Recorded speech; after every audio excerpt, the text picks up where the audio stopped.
2020 was the worst recession in 50 years for Africa, and Morocco was entirely hit by it, with the GDP shrinking an uncontrollable 5.9%.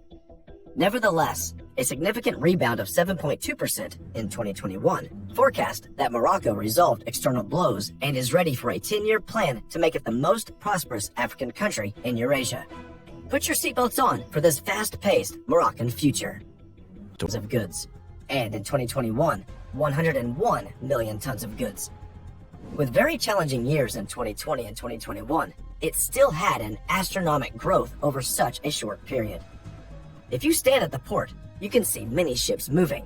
Therefore, even Spain from the shore, such significant figures are explained because other countries use the port as a hub.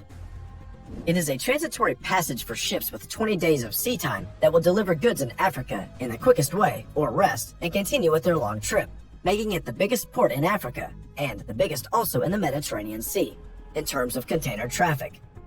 This traffic is in a pristine location, only 8 days from Egypt through the Suez Canal and only 10 days from the United States. With 10,000 ships per year, half of them come and go between Spain and Morocco as a ferry, taking cars, trucks, or passengers. Thus, the connection with Europe is evident daily. The Commission.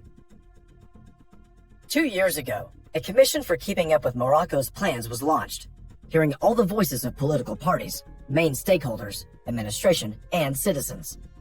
In total, 10,000 people were directly involved in tackling issues like education, healthcare, access to job opportunities, and reducing inequality. This unfolds a new development model for upcoming Moroccan projects, a blueprint for the future. A future with $64 billion and 200 active mega projects for tourism. Tanger Tech City on the way, Moroccan solar plant projects aiming to develop 5 solar complexes with a total capacity of 2 gigawatts by 2024 to meet the energy demands of the entire country that relies on 95% imports. And a sustainable city called Zanata with 2,000 residential units for sale, intended for inadequate housing victims and working class, looking to accommodate 87,000 families in total.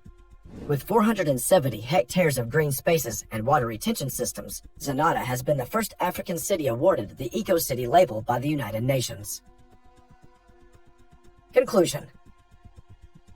Morocco expects a compound annual growth of 8% by 2024, and public and private expenses are balanced and with leaps of progression thanks to a planned-out infrastructure, Casablanca's finest city leadership.